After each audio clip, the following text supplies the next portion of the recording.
Hello students, मैं अजयता lecturer mechanical engineering government polytechnic college Ajmer से आप सभी का स्वागत करती हूँ। ME सब्जेक्ट कोड 208 में आज हम सेकंड लॉ की कुछ अन्य परिभाषाएं, रिवर्सिबिलिटी, इरिवर्सिबिलिटी क्या होती है, इनके इफेक्टिव फैक्टर्स के बारे में और इफेक्टिवनेस क्या होती है इसके बारे में आज हम जानेंगे। तो द्वितीय नियम इससे पहले हम पढ़ चुके हैं, जो कि बेसिकली हीट और वर्क के फ्लो डायरेक्शन के बारे में बताता है। तो और उसकी अन्य कुछ परिभाषाएं जो कि इस निम्न प्रकार से हैं। किसी भी विलक तंत्र में वास्तविक प्रक्रम में एंट्रोपी में वृद्धि होती है तथा आदर्श प्रक्रम में संरक्षित रहती है। इसे हम एंट्रोपी वृद्धि का सिद्धांत कहते हैं। मतलब जो वास्तविक प्रक्रम होते हैं हमेशा उनमें एंट्रोपी बढ़ती है। किसी भी विलक तंत्र में वास्तविक प्रक्रम में अवेलेबल एनर्जी या परा ऊर्जा में कमी आती है तथा आदर्श प्रक्रम में ये संरक्षित रहती है। इस सिद्धांत को ऊर्जा का अपचयन का सिद्धांत कहते हैं। तो अब हम पढ़ेंगे रिवर्सिबिलिटी, इरिवर्सिबिलिटी के बारे में। जितने भी प्रैक्टिकल प्रोसेस होते हैं उन्हें हम दो प्रकार से डिवाइड करते हैं। आदर्श प्रक्रम, आइडल प्रोसेस, जिसे हम रिवर्सिबल प्रोसेस भी कहते हैं, और वास्तविक प्रक्रम या इरिवर्सिबल प्रोसेस। तो रिवर्सिबल प्रोसेस क्या होते हैं? प्रतिक्रम प्रक्रम वह प्रक्रम है जिसमें प्रारंभिक अवस्था को पुनः प्राप्त करने पर तंत्र व परिवेश दोनों उसी अवस्था में साम्य में आ जाते हैं, अर्थात यूनिवर्स में किसी प्रकार का परिवर्तन नहीं होता है।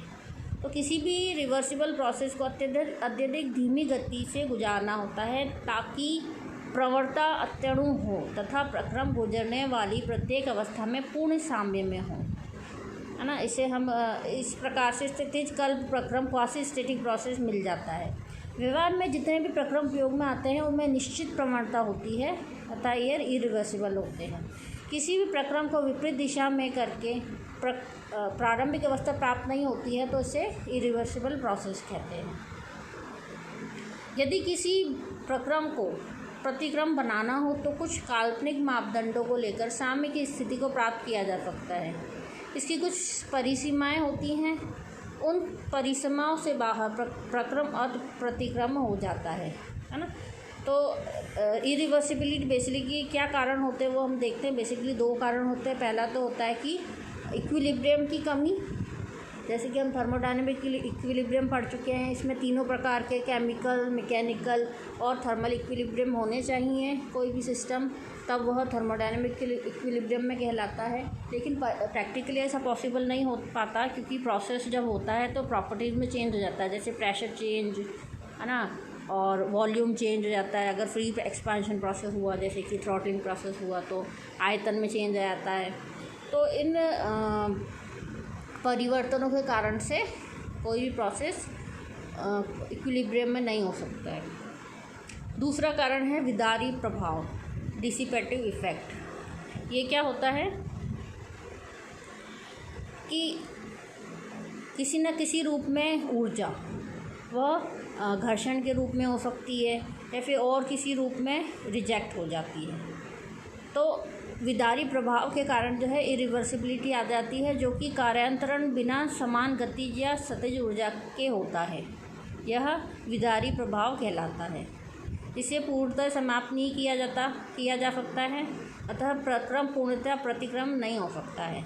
विदारी प्रभाव के अन्य कारण भी हो सकते हैं। अभी हमने जैसे घर्षण के बारे में डिस्कस करा, इसके अलावा भी हो सकते हैं, जैसे कि विस्कोसिटी, है ना, इनइलास्टिसिटी, इलेक्ट्रिक रेजिस्टेंस, मैग्नेटिक हिस्टेरेसिस आदि, है ना। उपरोक्त प्रभावों व शर्तों को ध्यान में रखें तो रुद्धोष्म व समतापी प्रक्रम जो है वह रिवर्सिबल प्रोसेस की श्रेणी में आते हैं। ठीक है। तो अब रिवर्सिबिलिटी की क्या कंडीशन हो सकती है? जैसे हमने अभी देखा, पहला तो तंत्र पूरी तरह से ऊष्मागतिक साम्य में होना चाहिए, किसी प्रकार का कोई डिसिपेटिव इफेक्ट नहीं होना चाहिए, प्रक्रम के अंतर्गत किसी प्रकार का कोई घर्षण नहीं होना चाहिए, और ऊष्मा का अंतरण तापमान के अत्यंत सूक्ष्म अंतर पर होना चाहिए। तो ये कुछ कंडीशंस हैं रिवर्सिबल प्रोसेस जो कि वास्तविकता में पॉसिबल नहीं है। अब हमने जैसे इससे पहले पढ़ा था परा ऊर्जा, एक टर्म आई थी बीच में, वो क्या होती है वो हम देखते हैं। तो हमने पहले अध्याय में पढ़ा था हाई लेवल और लो लेवल एनर्जी के बारे में। हाई लेवल एनर्जी वो एनर्जी होती है जो कि जिसे हम पूरी तरह से दूसरे रूप में कन्वर्ट कर सकते हैं। इसमें बेसिकली आता है मैकेनिकल वर्क, इलेक्ट्रिक वर्क, जिसे हम दूसरे एनर्जी में कन्वर्ट कर सकते हैं पूरी तरह से। फिर आती है low level energy. Low level energy में आती है हीट। बेसिकली हीट को अगर दूसरे फॉर्म में ट्रांसफ़र करते हैं तो पूरी तरह से वो पॉसिबल नहीं है, पूरी रूप से पूरी मात्रा में हीट को हम दूसरी एनर्जी में ट्रांसफ़र नहीं कर सकते। कुछ मात्रा में डिसिपेटिव इफेक्ट आ जाते हैं या हीट रिजेक्ट हो जाती है। तो सेकंड लॉ जो है वह लो लेवल एनर्जी के लिए बना है। हाई लेवल एनर्जी के ऊपर सेकंड लॉ ऑफ थर्मोडायनेमिक्स काम नहीं करता है, लागू नहीं होता है। तो निम्न श्रेणी ऊर्जा का वह भाग जो कि कार्य में परिवर्तन करने के लिए उपलब्ध हो वह प्राप्य ऊर्जा अवेलेबल एनर्जी कहलाता है। इसी प्रकार से ऊर्जा का वह भाग जिसे कार्य में परिवर्तन नहीं किया जा सकता उसे हम बोलते हैं अप्राप्य ऊर्जा, अनअवेलेबल एनर्जी। क्योंकि दोनों ही एनर्जी के प्रकार हैं और उस ऊर्जा का एक विशेष अंश है, तो इसे हम एक्सर्जी, परा ऊर्जा और अपरा ऊर्जा एनर्जी के नाम से जानते हैं। ठीक है, ये कंसेप्ट किसने दिया था? गिब्स ने दिया था। यह अवधारणा ही वास्तव में वास्तविक स्थिति का बोध कराती है। अतः द्वितीय नियम के विश्लेषण के लिए इसी परा ऊर्जा के सिद्धांत को काम में लाया जाए तो उत्तम रहेगा। परंतु अभी तक इसका महत्व पुस्तकीय ज्ञान तक ही सीमित है, दैनिक उपयोग में नहीं आया है। अगर हम इसका विश्लेषण देखें, ये क्या है कंसेप्ट एक्सर्जी एनर्जी, तो हम जैसे हमने देखा था कार्नोट साइकिल एक रिवर्सिबल आइडल साइकिल होती है, इसमें सारे प्रोसेस रिवर्सिबल प्रोसेस होते हैं। और ये भी हमने देखा था कि इसकी जो दक्षता है वो सबसे अधिक होती है और इसको हम वास्तविक इंजनों के साथ कंपेयर करने के लिए काम में लेते हैं। तो दक्षता हमने पढ़ी थी, क्या होता है? एफिशिएंसी बराबर 1 - T2/T1। ये साइकिल जो है दो टेम्परेचर्स के बीच में कार्य करती है। T1 जो है सोर्स का टेम्परेचर है, जहाँ से हीट सप्लाई हो रही है, और T2 सिंक का टेम्परेचर है, जिस टेम्परेचर पे हीट रिजेक्ट हो रही है ना। तो ये दक्षता अधिकतम कब होगी? जब T2 का मान जो है सबसे मिनिमम होगा।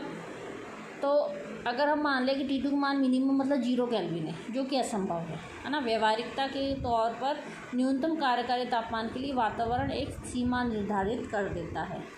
यदि वायुमंडलीय तापमान T2 हो जाए, T0 हो जाए, है ना, T2 का मान T0 अगर हम रख दें, है ना, जो कि पॉसिबल नहीं है, तो और ये भी माने कि जो भारी वायुमंडल है उसका तापमान जो है वो 0 केल्विन है और उसी में मेंटेन रहेगा हमेशा, तो ये पॉसिबल नहीं है, तो डेड स्टेट कहलाती है। तो अतः वास्तविकता में अधिकतम दक्षता 1 - T0/T1 अधिक हो ही नहीं सकती, इससे अधिक, है ना। तो हम इस प्रकार से लिख सकते हैं कि अधिकतम कार्य जो प्रदत्त ऊष्मा डेल्टा Q1 से प्राप्त किया जा सकता है वो निकाल सकते हैं। तो यहाँ पे एफिशिएंसी का फॉर्मूला लगाया आपने, delta W max work output maximum है जितना मिलेगा अपॉन हीट सप्लाइड बराबर ये मैक्सिमम एफिशिएंसी जो किसी साइकिल से मिल सकती है ना। यहाँ पे हमने T2 की जगह T0 रखा है। तो इसको अगर हम किसी प्रोसेस के लिए 1 से 2 अगर प्रोसेस है तो उसको इंटीग्रेट करें तो हम यहाँ पे लिख सकते हैं T0 क्योंकि कांस्टेंट है तो हमने इसको बाहर ले लिया है, और हमने यहाँ पे Q/T की जगह यहाँ पे एंट्रोपी लिखा है ना, क्योंकि हम जानते हैं कि Q बराबर TdS होता है। तो यहाँ पे हम इस तरह से लिख सकते हैं डेल्टा Q मैक्स बराबर Q - TdS, है ना। तो यहाँ पे हमने जो जितना हमें वर्क मिलेगा प्राप्त होगा उसको हमने प्राप्य ऊर्जा के बराबर कर दिया है परा ऊर्जा एक्सर्जी। ठीक है, यहाँ एक्स जो है वो एक्सर्जी को प्रदर्शित करता है, इसका मात्रक kJ/Kelvin होता है। उपरोक्त समीकरण को सभी प्रक्रमों के लिए आवश्यकता अनुसार संशोधित किया जा सकता है। अब यहाँ पे एक नया टर्म लिया है हमने परा ऊर्जा के कंसेप्ट को लेते हुए, प्रभाविता, इफेक्टिवनेस क्या होती है? प्रभाविता को एक्सर्जेटिक एफिशिएंसी भी कहा जाता है। जिस प्रकार प्रथम नियम के अनुसार चक्र के लिए दक्षता की परिभाषा दी गई है, उसी प्रकार से द्वितीय नियम के आधार पर प्रभाविता का उपयोग किया जा सकता है। यह अधिक उचित व वास्तविकता की ओर सही कदम है। दक्षता केवल चक्रीय प्रक्रमों के लिए मान्य है, जबकि प्रभाविता चक्रीय व अचक्रीय दोनों प्रकार के प्रक्रमों के लिए उपयोग में लाई जा सकती है। क्या इसकी डेफिनेशन होती है? किसी भी प्रक्रम के वास्तविक उपयोगी कार्य तथा प्राप्य उपयोगी कार्य के अनुपात को प्रभाविता कहते हैं। इसकी परिभाषा क्या होती है? परिवेश की परा ऊर्जा में वृद्धि तथा तंत्र की परा ऊर्जा में हानि के अनुपात को प्रभाविता कहते हैं। तो एक प्रतिक्रम प्रक्रम की प्रभाविता एक यूनिटी अर्थात परावर्जीय दक्षता 100% होती है तथा इरिवर्सिबल प्रोसेस के लिए प्रभाविता 1 से कम होती है। उपरोक्त दोनों समीकरण निम्न श्रेणी ऊर्जा व उच्च श्रेणी ऊर्जा अर्थात ऊष्मा व कार्य दोनों के लिए उपयोग में लाया जा सकता है। इस विधि से प्रशीतन मशीनों का मूल्यांकन अधिक प्रभावी ढंग से संभव है। इससे पहले हमने देखा था COP, हमने एक परफॉर्मेंस पैरामीटर निकाला था कंपैरिजन के लिए, लेकिन COP से भी ज़्यादा इफ़ेक्टिव क्या है, इफ़ेक्टिवनेस पैरामीटर यूज़ करना। जैसा कि प्रायः देखा गया है कि वाष्प संपीड़न तंत्र में COP का मान >1 होता है, जबकि वाष्प अवशोषण प्रशीतन तंत्र में सामान्यतः COP का मान <1 होता है ना। अब ये रेफ्रिजरेशन जो सिस्टम होता है, प्रशीतन मशीनें हैं, वो अलग अलग साइकिल्स पर कार्य करती है। ये साइकिल के प्रकार दे रखे हैं, एक तो है वेपर कंप्रेशन साइकिल और वेपर एब्जॉर्प्शन साइकिल। दोनों के लिए COP के मान अलग अलग है। इनको सिद्धांत पर आंकने पर दोनों प्रकार के उपकरणों के COP में काफ़ी समानता पाई जाती है। अतः पराऊर्जीय विश्लेषण से प्रशीतन तंत्र का निष्पादन गुणांक COP या NX, अब यहाँ पे COP की जगह नया हमने पैरामीटर लिया है ηx। ये क्या होता है, प्रशीतन प्रभाव की पराऊर्जा अपॉन निवेश की पराऊर्जा। हमने ऊर्जा के टर्म में इसको डिफाइन करा है, जबकि COP क्या होता है, हीटिंग या cooling effect upon work input कितना दिया है वो। तो यहाँ पर हीट वर्क हमने ना लेके टर्म्स ना यूज़ करके यहाँ पे हमने एनर्जी को लिया है, कितनी अवेलेबल एनर्जी सिस्टम को मिली है और कितनी जो सराउंडिंग है, कितनी एनर्जी उसको ट्रांसफ़र हुई है सराउंडिंग को, एनर्जी की फॉर्म में, कॉमन एनर्जी का फॉर्म हमने लिया है। तो इस प्रकार से विश्लेषण की यह विधि सभी प्रकार के प्रक्रमों के लिए एक सशक्त औजार की तरह कार्य करती है। व्यवहारिकता तौर पर इसका उपयोग बढ़ाया जाना चाहिए।